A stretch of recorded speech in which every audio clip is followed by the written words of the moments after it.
King Carlos gets his 40th in a shocking day on stage 3 of Dakar today. Greetings and salutations, race fans, motorsport lovers, and Dakar fans in particular. And welcome to our in-depth look at the South African influence on Dakar 2022. I'm joined in the studio by Stuart Thompson, him of WCT Engineering. Stuart, thank you very much for joining us. I'm looking forward to some of the bits and pieces you can tell us about your guys' involvement in Dakar. Well, it's good to be here, Colin. Thank you. Great stuff. And on the southern tip of Africa, somewhere close to the sea, her of the Southern African Dakar Group, Steffi Vetter. Lovely to have you with us again. And it was another super interesting day on the bikes, wasn't it? Hi Colin, hi Stuart, it's so good to be back again, and yes, it was a fierce and fiery day, although it was freezing cold out there, but we've got so much to talk about, so much. And to you, the viewers, your proxy is back in the big smoke. He managed to leave the Karoo and not much of its grilled lamb behind, and back in Johannesburg. Andrew Horndog, good to have you back in the land of the living, my man. Thanks, Colin. It's actually quite nice to be back. It's great to have Stewie with us and to see Steffi again. Steffi definitely lives in a much nicer part of South Africa, though, I will say that. A little bit drier, even though it is at the sea. And to you, thank you very much, all those of you who are watching, thank you very much for joining us. Remember, we've got a competition coming up later. We've got a live interview that some guys in Saudi are waiting for us. 241. Remember the 241 JCP Steel's team. They're busy standing by. We're going to go to them shortly. We've got a Spaniard competition. We've got the answer from yesterday's competition, and we will answer all your questions. So write them down, and Andrew's principal job is to coordinate them and to give us a little bit of input as to what's happening in your minds back home, because this is an interactive race day. This is how we like to approach Dakar 2022.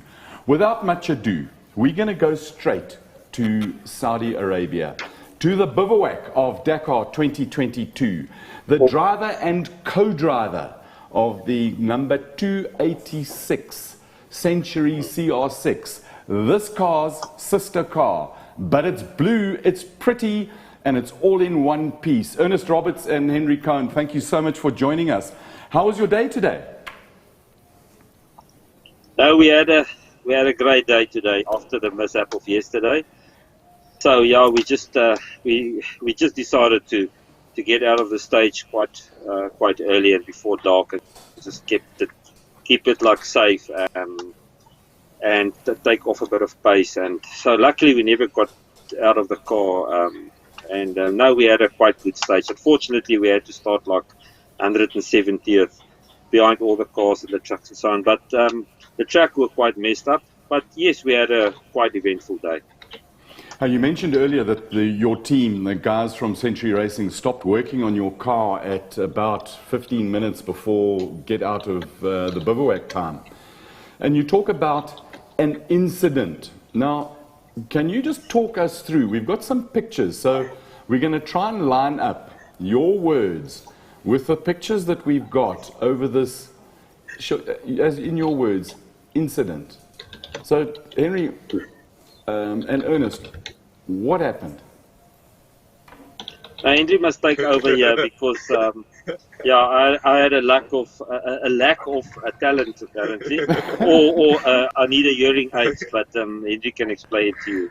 Yeah, we about 50 kilometers into the stage yesterday. We had a flat-out section sitting on 70. We climbed onto a dune to the right, and we had an instruction to the dunes, level 1 dunes with some drop-offs. The first one was fine. It was hardly a drop-off. The second one, there was quite a big drop-off. So we jumped down the dune, landed on the nose, flipped over, landed on the rear, flipped over, and landed on the roof. So it was luckily we had a local. Yeah, we just checked the data now. We went from minus 5 Gs to positive 0.3 something. So over 8G difference with the knock. That's and there's bits of carbon fiber all over there. So we've got the picture. There's a little drop off, and there's a crater at the bottom. These things, sort of 2,300 odd kilograms, rolling, and they make big holes in the ground. Yeah, Colin, that's not really the problem. You see, the thing is that I struggle to get into the car with my chubby body. Now, imagine me lying with my feet in the air and my head down, and then when I loosened the safety belts, I fell on my head, and it took Henry about 5 minutes to get me out of the car. So it was a bigger mission to get me out of the car as to rebuild the car, you know. But yeah, it was horrible. That's actually. You got the car back to the bivouac when it was dark with one headlight and a list of parts. That list of parts must have made quite an impressive dent in the credit card. That's actually our French teammates next door's car. Not French, Spanish. Our car had a little bit less damage than that, but close enough. we lost the front bonnet was gone. The rear engine cover was gone, so basically we had the cabin left. And luckily the window was actually intact because we never landed on it. We landed everywhere except the window, but we did break 2 shocks. What we did is change the front shock to the rear. And I believe the steering wheel got bent as well. It got bent as well, but that's now straight. Yeah, good stuff. Okay, so now we don't know. That happened in the early mornings. You have a bit of a prang like this, and you go back, you've got to get back on the horse, and you jump in the car the next morning.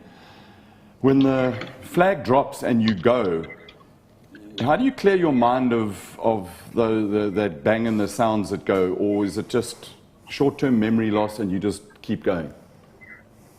No, you know what, Henry, keep on reminding me, listen, remember what happened yesterday? So I really behaved well today, except for just one moment we had on the front wheels again. But then he actually reminded me again, remember what happened yesterday? So, yeah, he's always there to remind me on my mishaps. So, yeah, Colin, it's not easy after having a big one like that to really go on flat out again. But you just need to get it out of your head and just focus on what you need to do. Unfortunately for our South Africans, the racing in the sand is totally different to our conditions. And obviously starting way back, the sand is chowed up. It's really very difficult. There's actually 2 races, the top 20 and the back 150 guys, so it's tough coming from behind, trying to compare yourself with the top 10 or 15 guys out there. But obviously they get preference because they're priority drivers and sponsored drivers.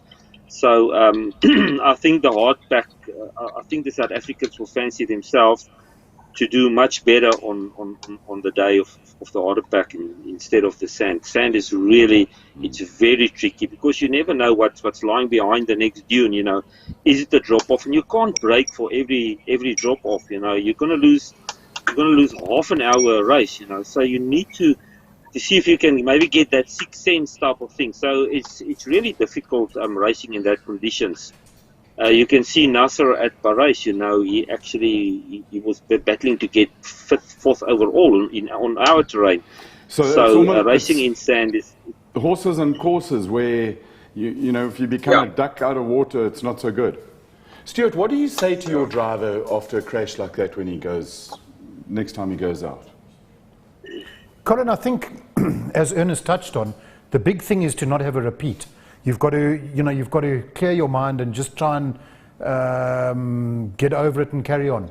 And I guess again, as Ernest touched on, it's a fine balance between not being too cautious and getting on with the job. And the thing is, with Dakar, an incident like that can be so cumulative. So the big thing is to just reset and get a good day in, which is exactly what Ernest and Henry have done. So I think they've done exactly what they needed to do today, which is fantastic. And as the days go by, Ernest and Henry, you're going to claw back, and instead of starting in the hundreds, eventually you'll get back to starting in the, you're lying 43rd or finished 43rd today in a stage just behind Cyril Dupre.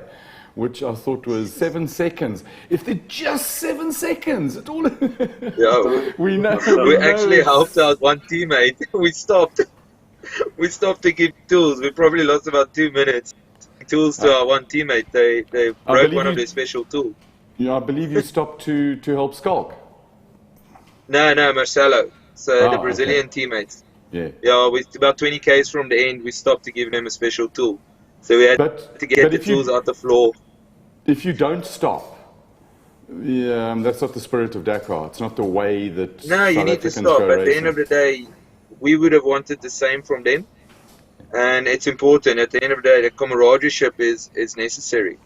You need to have that person that will tow you to the end. We towed a guy for about 25 k's to a fuel station just now. And we said we would have wanted someone to do that for us. If we were stand dark next to the road without fuel, you want to get at least to a fuel station. So no, it's all about that camaraderie and getting to the end. So we didn't really get position. Our big is now just get out of the stage every day at daylight, and then the result will start coming down by itself. You'll move forward and forward in the road today, and we'll get home earlier. So it just doesn't get a snowball effect of coming in later. Because as Stuart said, that's where the problem comes in. If it starts snowballing, it becomes a problem. Ernest, tomorrow's the longest stage, 440 odd something kilometers. In your mind, do you just keep going until you get to the end?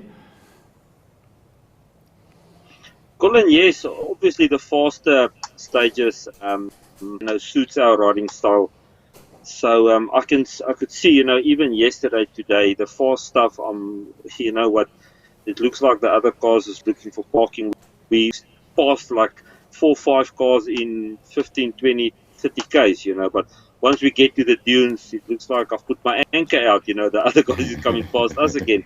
So it's all about horses for courses, but I think tomorrow is going to be a good day for us, purely because of the faster flowing stuff, the more gnarly, rough stuff, So yeah, I'm quite excited for tomorrow.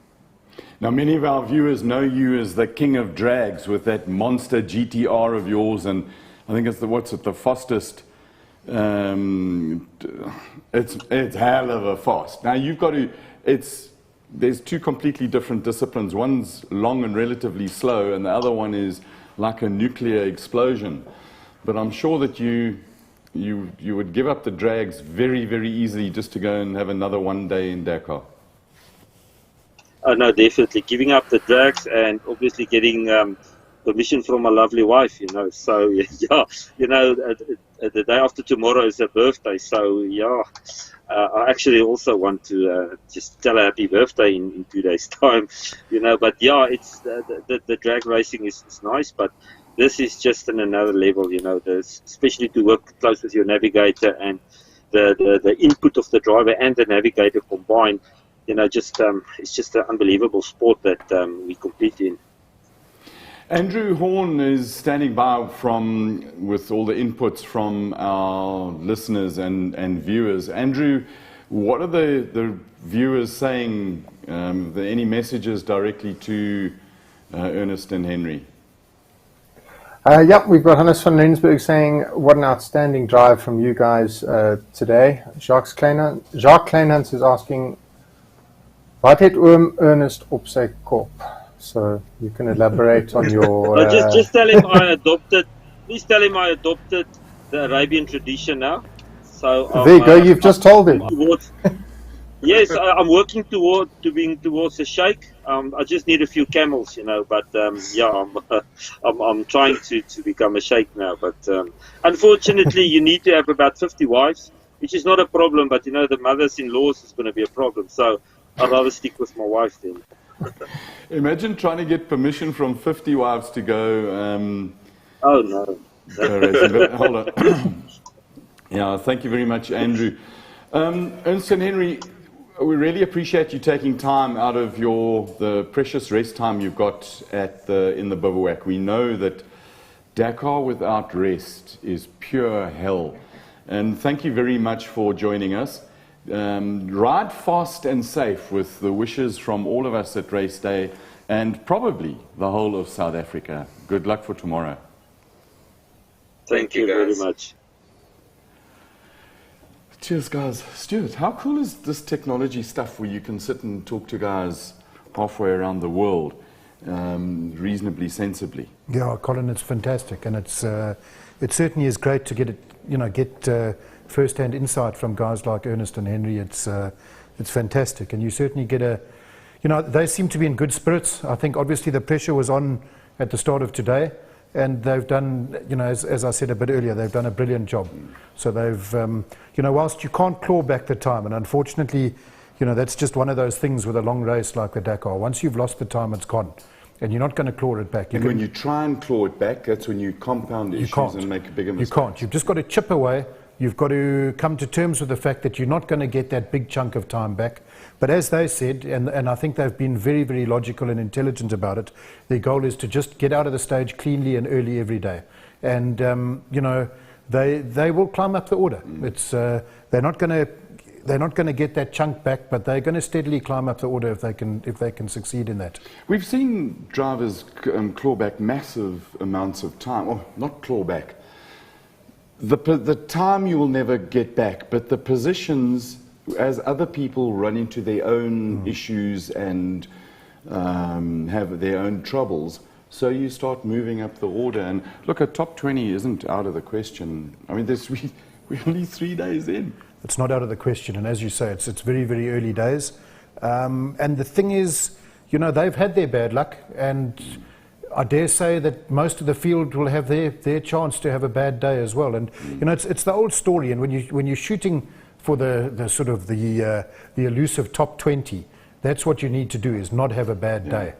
And I think when we tally up the results sheet in 10 days' time, the top 20 will be made up of a mixture of the really fast guys who've had a bad day, and there'll be some tortoises who've just snuck in there without having a bad day. Never underestimate the tortoise. But Steffi, firstly, from a South African perspective, let's get straight into our South African bikers. And it was another very, very interesting day with a young man, I think, who had a magnificent performance. So give us the highlights of the bikes. South African bikes. Before we even get there, Colin, I mean, with a modified stage, 100 kilometers less, rain everywhere, freezing cold, we thought the cars would be Seb and NASA going for it, and it was Henk who was shining stars. We thought that Sam and Jara Bort would just absolutely pin it. They had trouble. And who came to the fore? Bradley Cox, Mason Klein. It was an incredible day. It was an absolutely incredible day. So from a South African summary, I mean, Bradley Cox 14th on the stage today is quite blooming impressive, eh?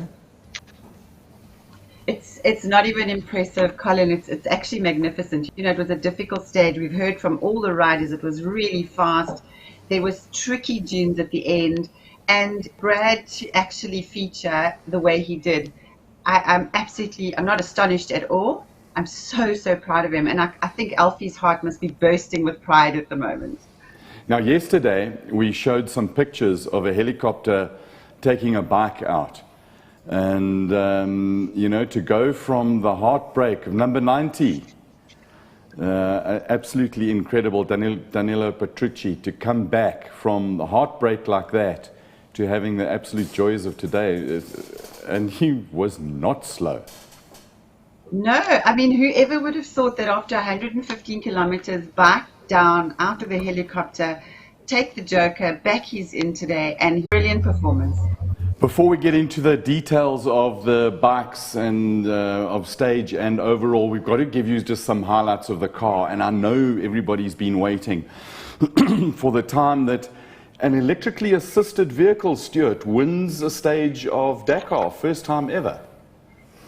Yeah, Colin, it's, I think at the very least they would have wanted to win a stage, which they've now accomplished. I think they are probably, and especially given what the scene at the front looks like, they're going to be a few more Audi stage wins, but very impressive. I think perhaps in a way quite fitting that Carlos Sainz is the guy who chalked up that first stage win.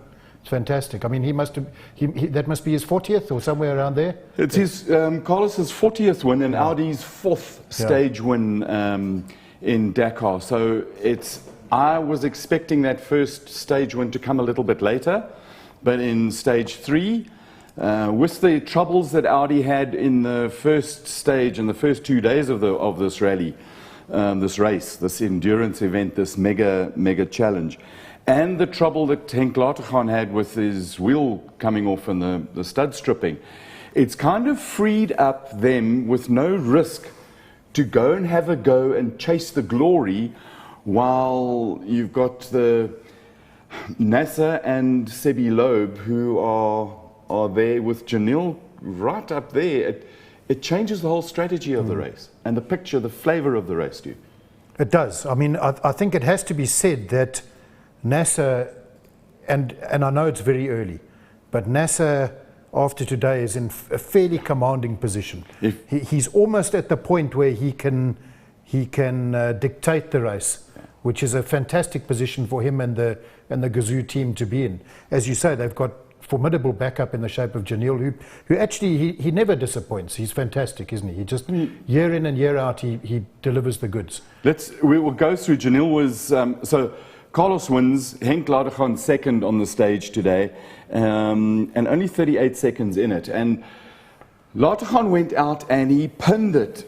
Absolutely led from first point, and then Carlos right at the end just drained the batteries and and brought it in. Janil came in 7th, which was ahead of Nasser, and it goes to what you're saying. But fantastic performance, 29th Chris Visser, and then by Daniel Schroeder. And I mean, I think that he and Ryan Bland are having probably the race of their life. They're doing exceptionally well, and they are racing according to a plan, which is fantastic. Again, you know, I don't want to labour on it, but it's early days. Yeah. But so far they've done absolutely everything that was discussed and everything that they decided to do. So it's fantastic. I mean, Daniel, he's a bit of an old head on young shoulders. It's his 6th Dakar. He was Rookie of the Year on a bike. So, I mean, Steffi probably remembers him from there. So he's an incredibly talented young guy. And I think it's the sort of thing that if he were to devote a bit more time and effort to it, he could really be a first-class driver. Well, and you know well because it's your guys who are running him. But we're going to talk a little bit about that in a little bit more detail. But in Jeff Minott came in an hour 34.46. In position 40, but positions don't matter. He finished strong, and he's also having a really good race with Siegfried Rousseau. Yeah, and you know, Colin, to me, it's actually one of the sort of nice stories of this year's Dakar. I mean, Jeff has raced in South Africa all his life on bikes, and then as a very successful co-driver. And the tentative plan was for him to go to Dakar as a co-driver with his long-time driver Gary Berthold. And when that didn't come off, Jeff decided to go it alone. And I think it's fantastic. He's a very intelligent guy, a very focused individual, very driven. And his goal is clear. He wants a finisher's badge. And that's what he's going about doing. Yeah. And again, so far, and you know, and again partnered with Siegfried, who is he can manage most situations quite effectively. I think they're a very strong team. Yeah, awesome. Right, Steffi, we've had highlights of the cars, but I know you're champing at the bit to talk about your beloved 2 wheels. I also need to learn a little bit more about this stuff, but there's kids, the youth have invaded. Tell us about your favorite Mason and how he's shaking up Dakar 2022.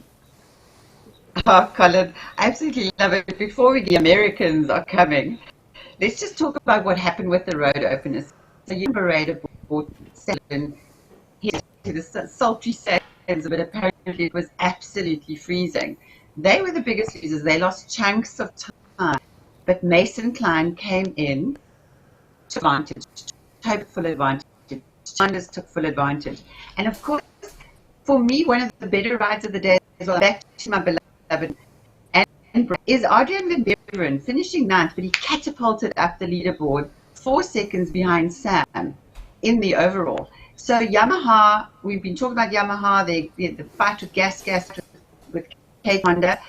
Well, we sometimes have to eat humble pie, and right now, with only a 4-second lead, I think that Yamaha are absolutely super happy with what happened today. Let's get to the actual news. I'm very happy for that. I mean, it's their first hero win. It's his first success. It's a fantastic result, which is, it's a team, and I think they're going to still do great things in this Dakar.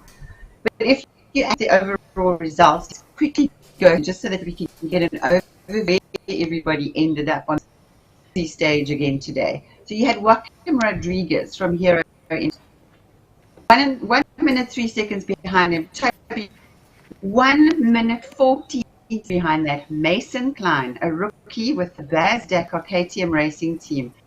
Incredible ride on an extremely difficult day. Very fast. The guys were all twatted. Skylar House, my Skylar, back and forth on the Daniel Stein. We're going to come back to this. A little bit of controversy about these placings, and we were talking strategy the other night, and we're going to talk strategy again. Another American, Andrew Short's Energy Yamali team, Rossi's teammate, is with Rick and Seb. It's quite interesting to see Ricky up there. He hasn't done overall, but it's good to see him in the top 10. Again, Kevin Benavides, KTM, there, Adrian Van Beveren in 9th, Matthias Volkner in 10th, and Ross 7th. Let's go to Brad. Brad in 14th, also with the Baz Dakar team. What a Dakar they are having. And Aaron Murray in 18th, also on a hero. So we've got a really good sort of stuff going on. Let's, if we can just go to our guides. Sharon, let's quickly run through the Southern Africans because I'm so proud of our Malamoto boys. Sharon is in 44th, AK is in 50th, that's John Kelly, and Stuart 79th on stage, which has also pushed them up the leaderboard a wee bit. Walton and Paolo and Van are doing well. They're doing what they have to do. They want the medal. So they're really, really plugging away. And they're keeping it tidy. They're keeping it clean. Also had a few bike issues later. Stuart had problems as well. But what a day. I mean, I cannot keep up. I'm exhausted. I think the thing that, the contrast between the bikes and the cars that gets to me is that the up to 11th position, Ross Branch, it's, what is that, 5 minutes? 4 minutes, 59. Yeah, not even. Yeah, literally 5 minutes. So it's competitive, it's hard, it's heated. But I just want to bring something else in. We were chatting to someone who was on stage today. They're actually in Saudi, and they're going to change things up. I've never got the thing, and I understand about the bikes where they let the one guy go out front and then everybody plays follow my leader. But I've never got the thing where you deliberately give up time in a race when you're trying to win it. We saw, and I just contrast that with the cars, and maybe I'm missing something on the bike, Steffi, but in the cars you had NASA to hit it as hard as you can, because once you've got a lead, you can defend it's in the bank, it's done. When you think that, oh well, don't worry, tomorrow I'll catch them and tomorrow I'll pass them, sometimes tomorrow is not what you expected. So I don't understand, but help me understand why they would do this. But Colin, don't forget the bikes haven't got a calendar year between first and second. We've got 5 minutes between the top 10. So it is a whole different ballgame, and it's a team sport. I mean, we saw it in 2021. Whoever opened the road on stage 2 came in 20th on stage 3. And it's going to happen again this year. There are team players. I mean, Gas have only got Sam and Chucky Saunders. So, they've got to actually also they've got to be strategic, and they're going to throw their cards down now.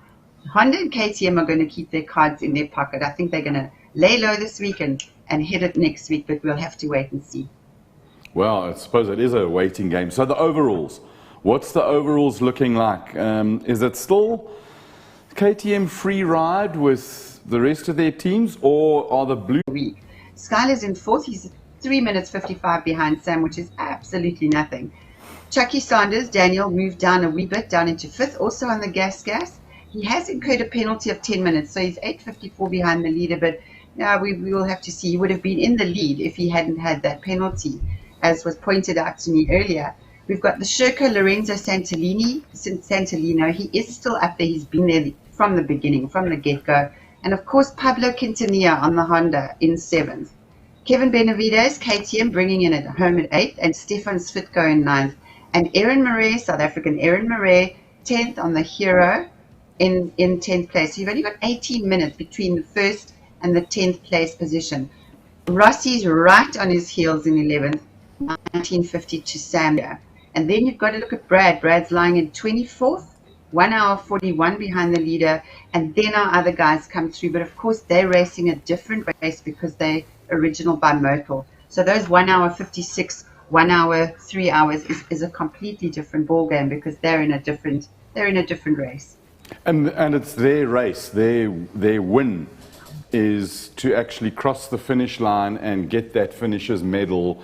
And really, I mean, it is an unbelievable achievement. I think it's even more difficult than climbing a mountain with a porter and doing. I mean, I think that's easy compared to going to have a go at and finishing Dakar.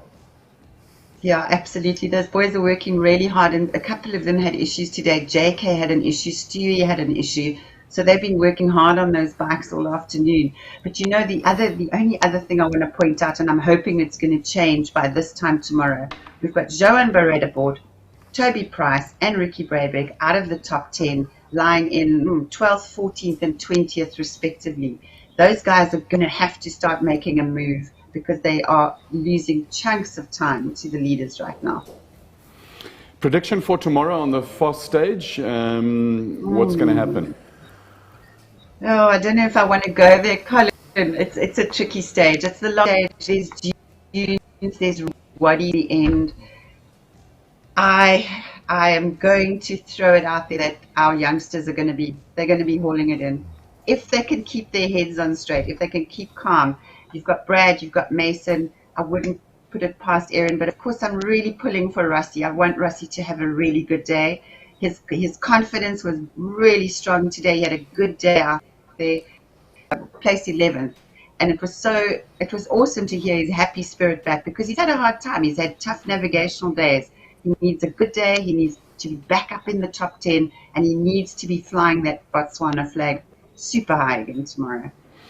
It's going to be an interesting day. I shall learn a little bit more about the bikes. Each year I learn a bit more. And Stuart, it's not that easy to understand the concept of giving time away in racing. But you as a proper racer know these things in strategies, don't you?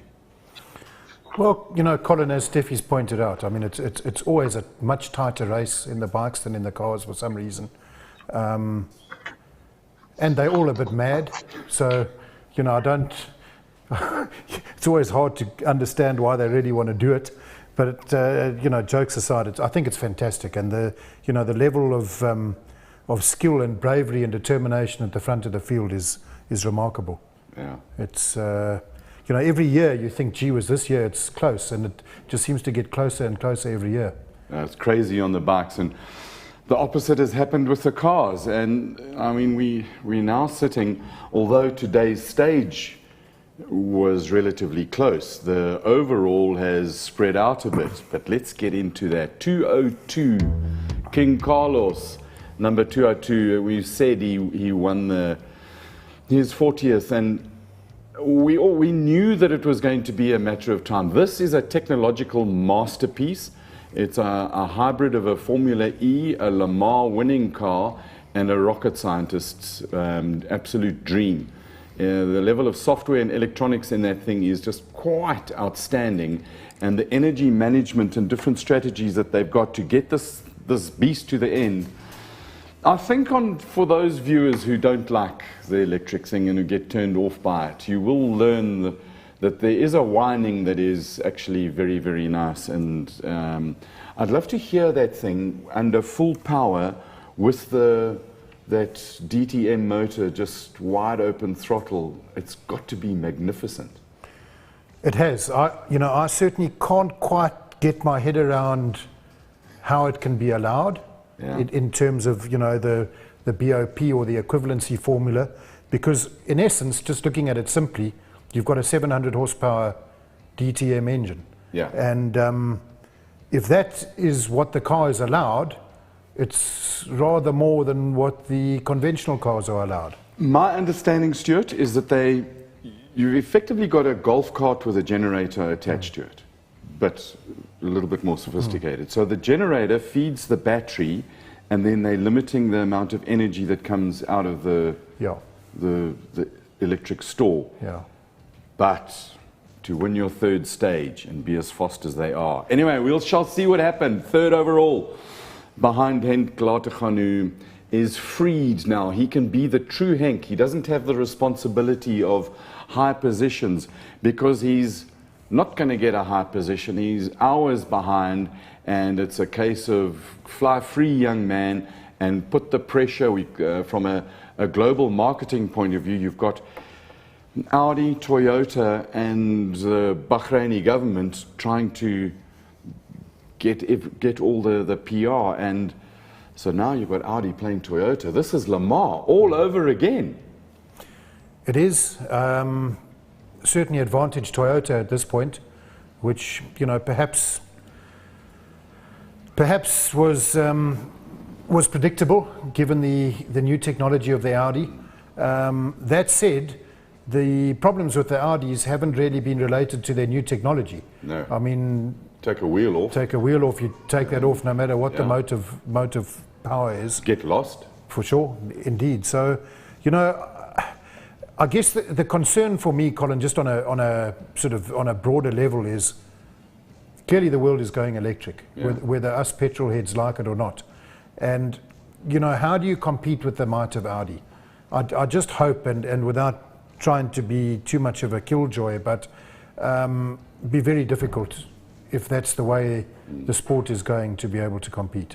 You know, let's move on and stick with the results, because there's exciting stuff. Matthias Xtreme was fifth in the second of the. I've got to read this because Audi have got a wonderful way of naming their things. An Audi RSQ e-Tron.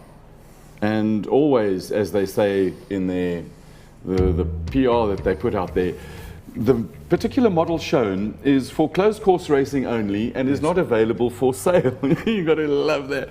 207 in seventh position was Janelle de Villiers, and I'm told that there was a good solid drive by Janelle ahead of Nasser Al-Attiyah in eighth. A minute ahead of him. Nasser, I'm told, in the 201 car was playing it relatively safe. He understood that Sebi Loeb, there following him in yesterday, that Sebi had some problems and that he didn't have to push that hard and is defending them. We'll get to the overalls and see the shape of this this marvelous chess match. Shamir Variawa came in 19th, 15 minutes off, and that's not a lot of time. Brian Baragwanis in the 230 car. Now, he had a most interesting day. Started off all nice and smiles. Yesterday, the right front took a massive impact and bent the low control arm, and these things are absolutely massively strong.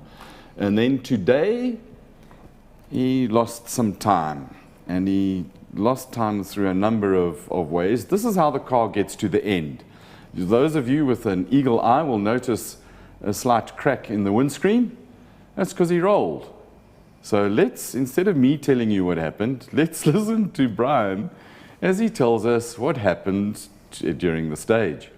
So what's the story? What happened now? I wondered, so we were running into the slip faces today. They were big slip faces with a round edge on the back. We went through a section of them, and then the very last one was sharp, so as we went over, we just went flying. So we literally crested it at an angle like you're supposed to, but we just went way too fast for it to be so steep.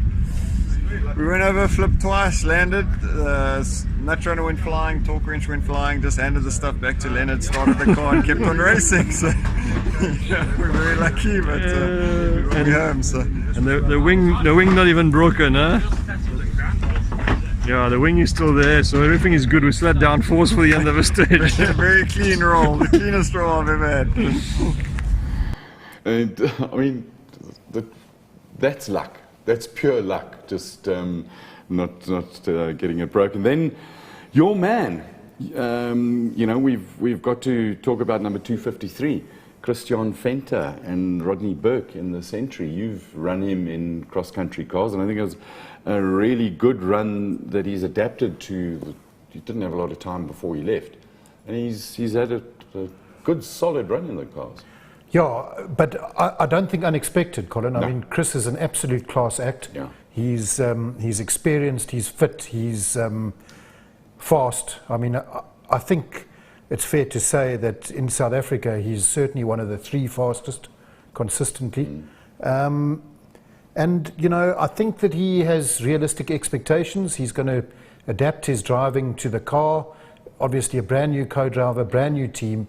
And I think he'll bring home a really solid result. Because he needs to. He was, you know, one previous visit didn't go well, and now he's got to go and finish it. Yeah, it is, for sure. It's unfinished business for him. It's something that he's wanted to do. And I think when the opportunity came up, he jumped at it. And as I said, I think he's a true professional, and he's going to show us how good he is. Absolutely. Our 38th position today, Sebastian Loeb, 33 minutes. We need to mention him because in the fight for the lead, and he ended up with a 2-wheel drive on his Hunter WR, what do they call it? BRX. Sorry, you just got to get it right. Pro drive car. First, right in the beginning, he had one flat wheel, then he had another flat wheel, and A late substitute for his dad. Jürgen was going to drive the car. It would have been his 10th Dakar. And after the last South African cross-country event, he went enduro riding with his great mate Alfie and damaged his shoulder, which put him out of the race. But Daniel stepped in. As I mentioned earlier, he's a very, very talented guy, and he's doing a fantastic job. I think the challenge might now be for Jürgen to get back in the car, because I think Daniel's not going to vacate that seat too easily. well, don't you have another car like that in your shop? Yeah, there are 2, Colin. But anyway, I mean, it's fantastic, the job that they're doing. The team have had some challenges. The rented, you know, the logistics out of South Africa have been a big challenge. Because of that, we couldn't take the local truck we had planned, so we rented a truck came out of Abu Dhabi, and the truck broke down yesterday, which just, you know, puts huge strain on the team, and the guys are doing fantastically well. We're going to talk about the team that you got there and their ability. And just before we go to questions with Andrew Horn, we've got to mention the 271 Skalkberger and Henk Janse van Vieren in the car that looks like this, but it's not. It's number 271. I mean, all smiling and all that. They had an issue with, and I've got the terminology was, I'll give it to you, the quote was, the car got hot and then it started making some noises and then the engine got sore, so we shut down and they got towed back into the bivouac by the truck. So they'll be able to play their joker. The guys at the moment, shortly, this is the car. Listen to it. It doesn't sound so lacquer. But it's not bent, it's not damaged. I think Skalk's done a brilliant job so far of keeping it undamaged. And they'll have a look at the motor, make a decision about what they do, and then move on. But Horndog, I believe our viewers have got 1 or 2 questions. There are 2 questions that seem to be repeating themselves, Colin, and I think you might have a suspicion as to what they are. Fire away, young man, fire away. Chenille and his magnetic attraction to motorcycles, and NASA and a certain data logger. Those are 2 issues that have been mentioned a few times. Plenty of comments and questions coming in. Thank you. Can I throw that over to you? Thank you very much. I knew it was coming, but okay. So let's talk about there are two issues that the facts as I know them, or as I understand them, or as I don't understand them, and those are always. There are some facts that we know, and there are many, many facts that we don't know. All I know is a fuzzy video that I saw, and I read the FIA steward's report. And in the report, they state, and I'm not going to read it to you because it's full of FIAEs, which is words of nature. They listened to both parties, and they then looked at data, and the upshot of it is that Janelle was given a 5-minute penalty for contact, not for contact with the rider. The penalty was issued for failing to stop and ascertain the health of the rider. So there's no issue with him bumping the bike, because they understand that as he came into this area, he was about to miss the bike. He moved a rock, which pushed the car into the bike. That accidents happen. But he didn't stop and ascertain the health of the rider according to the FIA. From Janelle's point of view, he says that, and I understand this, in the heat of the moment, you're busy racing for the glory of South Africa against Germany. This is just the biggest thing in the world in his life at the moment. You, in the mode of competition, you drive around, there's an issue, the guy waves around, you say hello, are you okay, and you go on. So I can understand both points, and it's been dealt with, the officials have officialed, and we move on from that. The second incident, and let's address it before there's been no ruling on it as yet.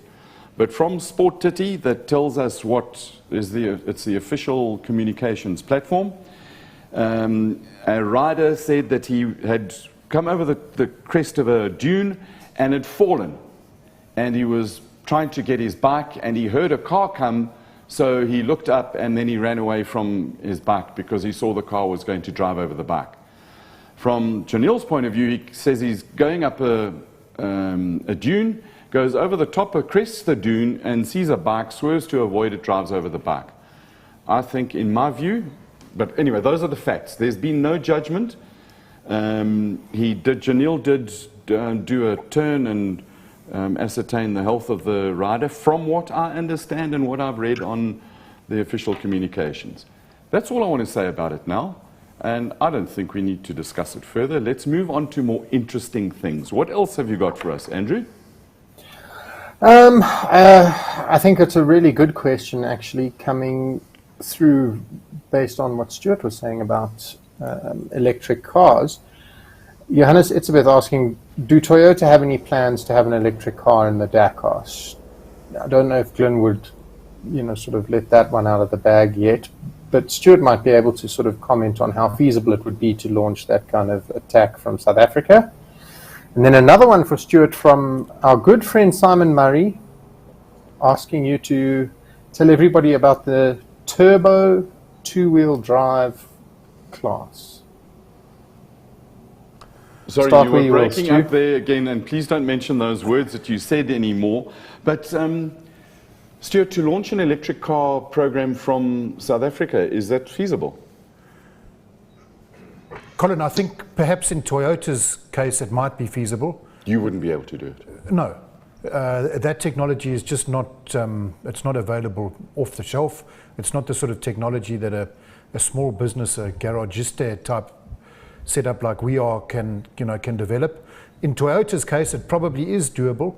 I know there has been a little bit of groundwork in that regard already. And they obviously have a massive fund of that technology from their Lamar program.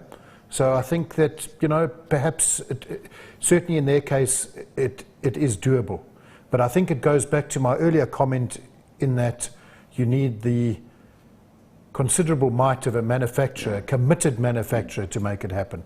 I think that you're very much like Audi have taken a Lamar electric or hybrid Lamar car and advanced it even more into a Dakar car, because I'm from the people have let me know that have seen this and on the ground, it's more advanced than the LMR car.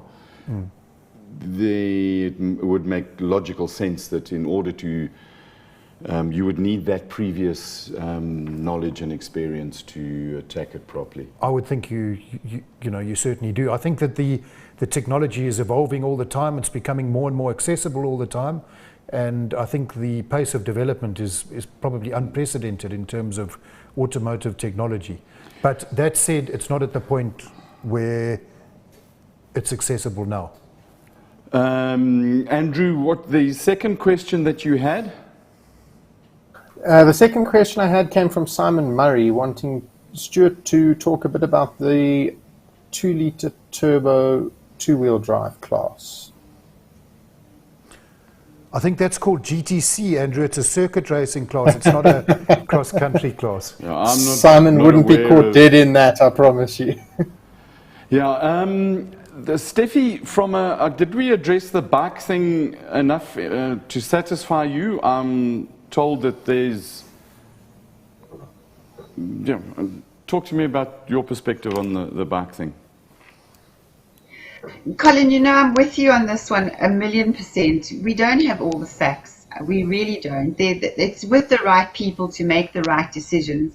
And I think that basically, if you don't have sugar in a teacup, don't stir it. Everybody it's become very controversial. Absolutely. It's all over social media, and I understand that. But we've always taken the stance, especially with one of our most respected and humble servants of the sport in this country. Let's wait for them to do their jobs. That's what the stewards are there for. They will make the decision and they will let it out. As we were saying earlier, if you crest a dune, you don't know what's down there. You can't see. Let's just say it. Let's just throw it out there. Did the biker press the Sentinel? We don't know the facts. So what I'm saying is, if you think about Ernest and Henry today, they put a tire on a stick, so that people could see where they were. We don't have the facts. Until we have the facts, I'm not going to speculate, and we don't post anything. We don't put out speculation. We don't put out pictures of bikes because, number one, it's not ethical in my view, and number two, until that decision is clear-cut by the stewards at that race and it comes out, we will then advise. What I may have opened a can of worms by saying that, but that's where we are. That's so out of character for anything on race day. What I will say is this. I have a reasonable understanding of Janelle de Villiers' character and what kind of man he is, and I will vouch for him any day of the week. I don't think there's a malicious thing in his body. Horndog, when you've got questions, you'll shout and let people know in comments and all the rest of it. Absolutely. Steffi, Colin, just to finish off on there, I think, exactly on that point of not sort of spreading rumors, Stuart hit the nail on the head. Nobody knows what Toyota's plans are. They've just developed this new sort of Hilux buggy derivative with the larger wheels. I guess we're all going to just have to hold our breaths and see what happens. There's nobody can say for sure who's going to do what, but yeah, we've got what we've got at the moment, and let's see how they get on with that. No, I think it's very, very lacquer racing, certainly in the cars. Steffi, the other highlights from the motorbikes from your point of view? Wasn't that enough for you, Colin? No, but I was told in my ear that you had more highlights that you wanted to talk about. But I thought we'd done it all. We've followed the script. We've worked so hard, and the producers have and the script writing department and the coaches have done their stuff. I think it's absolutely fantastic. Steffi, I want to talk to you. Do know that Stuart's a great motorbike man, a man of the history of motorbikes. What's your favorite bike at the moment, Stu? In your fleet? Colin, I don't have any because I don't have a single runner. I'm embarrassed to say, but nonetheless, I do like. I'm a great motorbike fan and a great fan of all the great motorcyclists.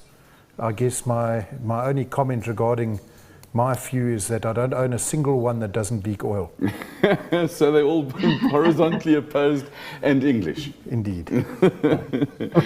Stuart, one of the reasons that I really thought that it was important for you to come and share some of your knowledge is not only you're super knowledgeable about motorsport in general, but you, one of the kingpins of WCT engineering, who've built cars that have run all over the world. You've sent your team, your A team of guys, over to Saudi to look after the PS Laser car. It's some depth, speaks to some depth that you've got, that you can send your guys and you can be here. I know you wanted to be there, but the job is going on and it's going on very well. Yeah, it's absolutely fantastic, Colin. And you know, the team's led by Justin Allen, who's one of our, you know, one of the kingpins, to use your term. Bob Cantwell, who's a really strong data engineer and a good all-round pair of hands. And then we've got Chart van der Walt, who previously ran Henny de Klerk's Dakar program, so also a very experienced guy. And so, Chart brings a level of relaxation and lightheartedness to break the tension. Indeed, and if a fight should by any chance develop, you'd rather have him on your team than in the opposition. But nonetheless, no, he's a great guy, and it's a very strong team, and it's certainly, as you touched on, it's massively satisfying that those guys can run a car on their own, which is great. At this level, absolutely. To the level of reliability that it's had, because that's not a new car. Sure, and I have to say, I mean, in my opinion, which is perhaps a little bit biased, I think they are as strong a team as any other in the event, which is fantastic. But it's not only that car that you've got running. You've got a fleet of Can-Ams that have their origin in the other kingpin of the three of yours in WCT, Achim Bergman's design for the racing chassis of that car, with all the suspension designed and made here, and radiators by the 100. Yeah, so indeed, the South Racing Can-Ams, and in fact, quite a few of them in the field are to Achim's design. South Racing build them in Portugal under license, the chassis. They've gone on to develop the car quite considerably over the initial package, the initial design. So it's perhaps, it's not really fair to call it our car, but it's certainly, the chassis design is absolutely Achim's. And as you pointed out, we supply suspension parts, radiators, and a few other bits and pieces to the car. So it's really quite nice. You know, effectively, you've got bits and pieces of you in, 21 cars in Dakar now? Yeah, I think there are more. I think of the Can-Am, South Racing have built in excess of 60, and I think over 40 of them are running. So it's quite something. I mean, it goes to show what Scott Abram, another South African, has achieved, and it's great that we've been a part of that. Now, going forward next year, cross country, what are your basic plans? We know that you're running the GTC, a fleet of GTC cars, and on cross country. Well, part of the reason why I'm here and not in Saudi is the aforementioned Simon Murray project, which is very exciting. It's a two-wheel drive buggy, you know, much like the Century type, in the Century mold, very different. It's going to, you know, a different engine option. So you know, that's Achim's latest creation that he's flat out trying to build, and I'm doing whatever I can to help him with that. Bit of a mad scientist, that German is. He's, yeah, I wouldn't say a mad scientist, but he's certainly very creative. Which, nice recovery. But yeah, so there's that. You know, I guess we're certainly hoping that that Chris Visser does another year. We've got our talisman Gary Berthold. You know, he'll start the year in his current T1 Hilux, which before too long will be a T1 Plus with the big wheels. And our other really exciting project is a T1 Plus car for Henny de Klerk. So, you know, Henny was all set for Dakar this year. Yeah. He decided to sit it out. He felt that his Amarok was perhaps a little bit outdated. So he's planning to tackle next year with a T1 Plus and go to Dakar with it 2023. We're hoping to get Henny to come in and share that with us. I think it's absolutely brilliant, Stuart. Yeah. Thanks for sharing that. Steffi, let's talk about tomorrow. Well, we've done that already. Effectively, there's a 465 liaison. It says longest special stage, 200 kilometer part with chains of dunes, etc., etc.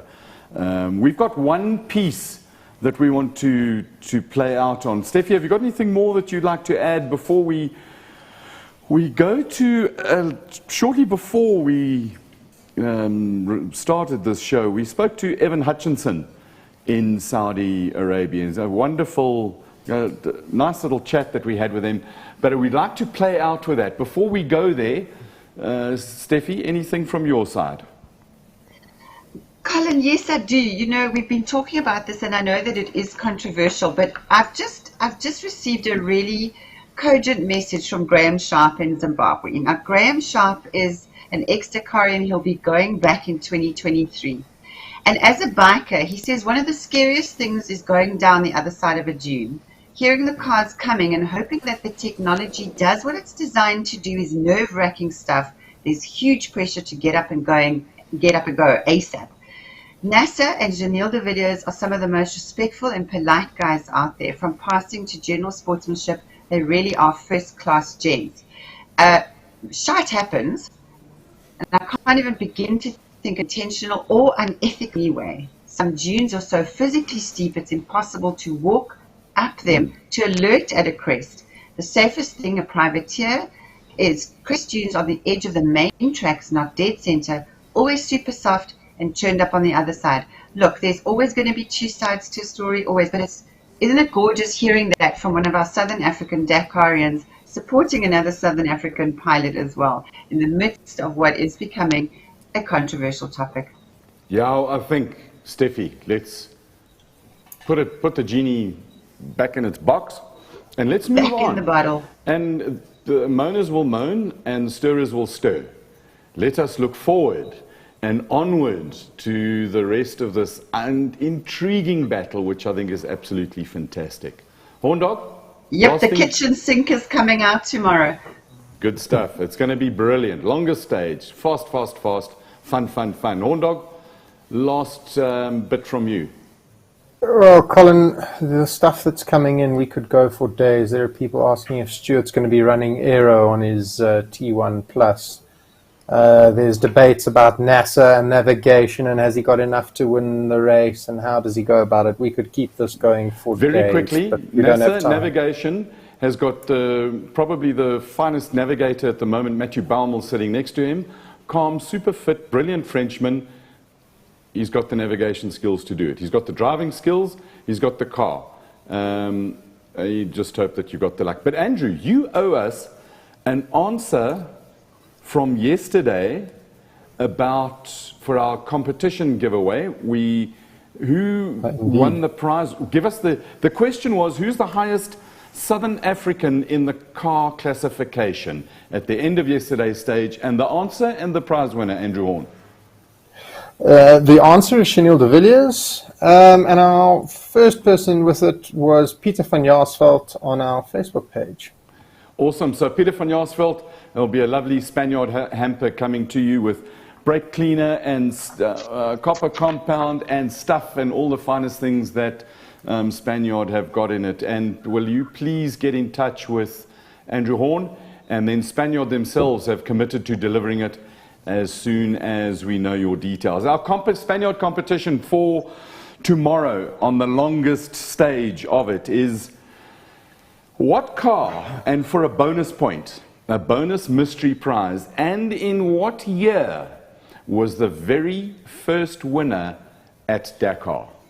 Listen to the question carefully. What car and in what year was the very first winner at Dakar? You will be surprised. Stick around tomorrow for the answer, and you'll, if you've got it right, if you're the first guy right, write it in the comments now, because Horndog is watching for it, and you'll get a hamper. Stuart, if you had words of advice to your team tonight as you move off into a little bit of slumber, what would they be in Dakar? I think just keep doing what you're doing. They're doing it perfectly. You're very relaxed and trustful of your guys. I think they've got it together. They'll be fine. Damn fine team you've got. Yeah. Stuart, I want to thank you very much for coming in. Love to sit. We could sit and spend 3 hours discussing stuff and the meaning of life and role centers and things about racing cars. We don't have the time. I really, really do appreciate you driving across the Yuxkay to come and join us. And good luck for the rest of Dakar. And good luck for this year. I think it's going to be fantastic. Yeah, thanks, Colin. Thank you very much. And to our technical team, our wizards, Fritz and Henk and Peter, thank you very much for everything that you've done. Steffi Vetter on the southern tip of this gorgeous continent, somewhere close to the ocean. Andrew Horn, close to the Hell's Kitchen area of that wild suburb called Joburg North. Thank you very much for all your hard work. It's been great from our side for you, all of you who've watched. Thank you for your comments. Thank you for your time. Thanks for joining us. And remember, be lacquer. Don't go away yet, because we've got, I was going to say a midget. He's not a midget. He's a pigeon, and he's clever, and he's in Dakar. Listen to him, and when you've finished listening to him, then be lacquer. Have a nice day, and commit an random act of kindness. From us, here's the pigeon. Enjoy it. There seems to be mega pressure on at the moment, Evan. Yeah, it's really intense. Something I'm not used to. It's just, I did the Dakar last time under different circumstances, and it was all sort of quite calm. But the intensity level in the Toyota racing team here is something else. It's relentless. You just never stop. It doesn't matter how early it is in the morning or late it is in the afternoon or late it is at night. There's always something to do. It's just something. It's at a different level. But you're talking about the best team at the Dakar at the moment. We're sitting with the leader of the race overall by, it looks like after today, a nice margin. I think he's got about 30-something minutes on Loeb. Yeah, I'm seeing 37 odd minutes on Loeb, yeah. Yeah. Under racing conditions, that's a big, you're not going to make that kind of time up on NASA. Obviously, you work the race out with stuff talking about race pace. Yeah. People have problems, break down or get lost. You can't really calculate that. We work with what we know. That's how we put our strategy together. But that's a good gap where everyone's quietly confident, and it's such a long way to go. No one talks about the end. It's like an unspoken thing. We just go day by day, and we just manage the process towards the end. And as I was saying, this is a proper top-class team. We had Henk led a lot of the stage today. He ended up with the second place, with I think the Audi taking its first stage win.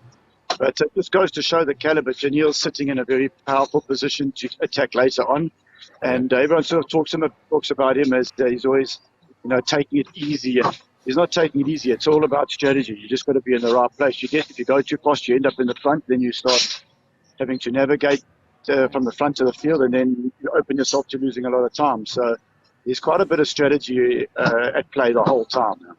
Evan, would I be correct in saying that NASA was really, really keen on hitting as hard as he could early on, try and build a gap, and then manage against the competitors?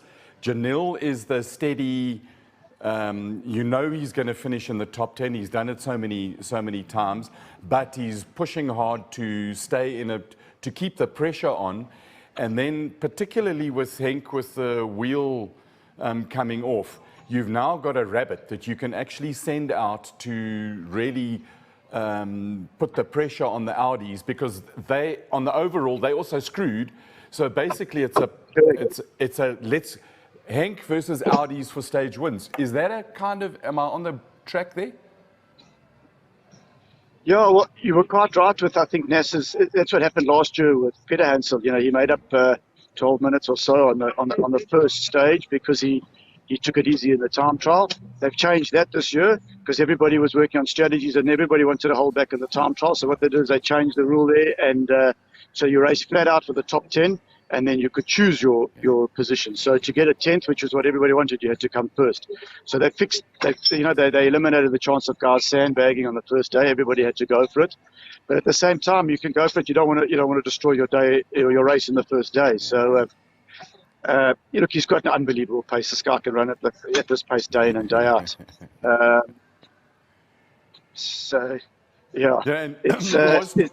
Today we've heard on some of the interviews where he said that he was basically tracking Loeb because he doesn't have to push that hard.